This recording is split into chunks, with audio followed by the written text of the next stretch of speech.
हरकातु हुरूफे मद्दा हुरूफे लीन। हरकात किसको बोलते हैं? ये हमें लिख देते हैं। हरकात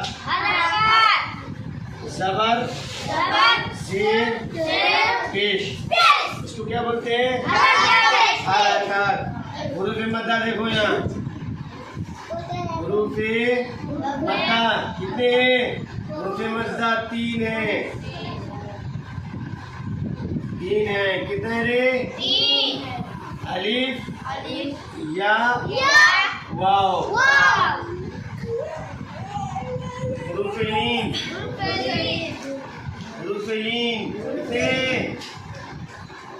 हुरूफे लीन 2, नाम लिख देते हैं। हुरूफे लीन 2, हुरूफे मद्दा 3, हुरूफे लीन कितने? 2 है।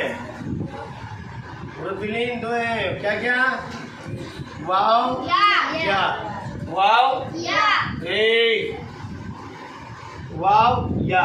हरकत ज़बर ज़ेर पेश को हरकत कहते हैं। ज़बर ज़ेर पेश को